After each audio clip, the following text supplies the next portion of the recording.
Electrical engineering में कुछ words जैसे कि resistance, reactance, inductor, inductance, capacitance, impedance में लगभग सभी लोग कंफ्यूज रहते हैं, क्योंकि ये सारे टर्म एक जैसे होते हैं। इसलिए अगर कभी एग्जाम या फिर इंटरव्यू में इनसे जुड़ा कोई सवाल पूछ लिया जाता है तो लोग उसका सही जवाब नहीं दे पाते। तो चलिए सबसे पहले हम समझ लेते हैं कि आखिर रेजिस्टेंस क्या होता है, फिर हम बाकी टर्म एक एक करके समझ लेंगे। रेजिस्टेंस क्या होता है? दोस्तों, रेजिस्टेंस का सिंपल वर्ड में मतलब होता है विरोध। यानी कि आप आगे जा रहे हो और आपको पीछे से कोई खींच रहा है, आपको आगे नहीं जाने दे रहा, उसे ही हम रेजिस्टेंस कहते हैं। इसी तरह हमारे किसी कंडक्टर वायर में जब करंट फ्लो होती है तो उसके आगे जाने में जो बाधा उत्पन्न होती है उसे ही हम इलेक्ट्रिकल में रेजिस्टेंस कहते हैं, और जो एलिमेंट यह बाधा उत्पन्न कर रहा है उसे हम रेजिस्टेंस कहते हैं। यानी कि रजिस्टर करंट फ्लो होने में रुकावट पैदा करता है और यह जो बाधा उत्पन्न कर रहा है उस बाधा को रेजिस्टेंस कहते हैं। रेजिस्टेंस जितना ज्यादा होगा उतनी ज्यादा करंट के रास्ते में बाधा उत्पन्न होगी, इसलिए उतनी कम करंट फ्लो होगी।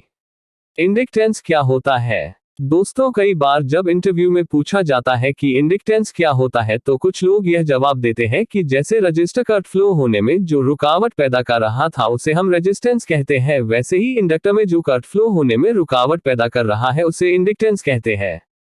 लेकिन यह जवाब पूरी तरह से गलत है। जब हम कंडक्टर वायर को सीधा उपयोग में ना लेकर उस वायर को गोल गोल लपेटकर फिर उपयोग में लेते हैं तो उसे हम कहते हैं कोयल, और इसी कोयल को हम इंडक्टर नाम देते हैं। इस इंडक्टर को करंट का विरोध करने के लिए नहीं बल्कि एनर्जी को स्टोर करने के लिए बनाया जाता है। तो जितनी एनर्जी यह इंडक्टर स्टोर कर सकता है उसकी एनर्जी स्टोर करने की कैपेसिटी को ही हम इंडक्टेंस कहते हैं। अब दोस्तों, इंडक्टर और इंडक्टेंस अच्छे से समझने के बाद हम आते हैं कैपेसिटर और कैपेसिटेंस पर। आखिर ये क्या होते हैं?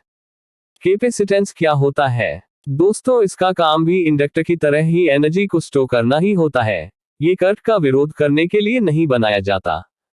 कैपेसिटर जितनी एनर्जी को स्टोर कर सकता है उसे ही कैपेसिटेंस कहते हैं। अब कुछ लोगों के मन में यह सवाल आ रहा होगा कि आखिर इंडक्टर और कैपेसिटर में क्या अंतर होता है। तो दोस्तों, इंडक्टर वायर को गोल गोल लपेट कर बनाते हैं, वही कैपेसिटर दो पैरेलल प्लेट को रखकर उन्हें चार्ज करते हैं। दूसरा अंतर इंडक्टर और कैपेसिटर में ये होता है कि कैपेसिटर एनर्जी को इलेक्ट्रिकल फील्ड के रूप में स्टोर करता है, वही इंडक्टर एनर्जी को मैग्नेटिक फील्ड के रूप में स्टोर करता है। आप इसे ऐसे भी याद रख सकते हो कि कोइल में जब करंट फ्लो होती है तो उसके चारों ओर मैग्नेटिक फील्ड उत्पन्न हो जाता है, और कोइल हमारी एक इंडक्टर ही होती है जो कि एनर्जी को मैग्नेटिक फील्ड में स्टोर करती है। अब दोस्तों, हम हमारे अगले टर्म पर आते हैं कि इंपीडेंस क्या होता है। इंपीडेंस क्या होता है? अभी तक हमने अलग अलग रजिस्टर, कैपेसिटर और इंडक्टर की बात की, लेकिन दोस्तों आपको एक बात का ध्यान रखना है कि जब कभी ये तीनों या फिर इनमें से कोई दो एक साथ आ जाए तो उस समय हम रेजिस्टेंस जोड़ कैपेसिटेंस या फिर इंडक्टेंस जोड़ कैपेसिटेंस ना कहकर उस पूरे सर्किट को एक कॉमन नाम दे देते हैं, वो है इंपीडेंस।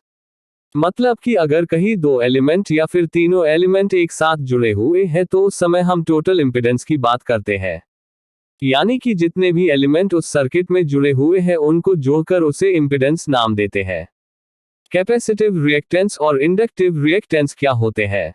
दोस्तों, हमने ऊपर देखा था कि कैपेसिटर और इंडक्टर एनर्जी को स्टोर करने के लिए बनाए जाते हैं।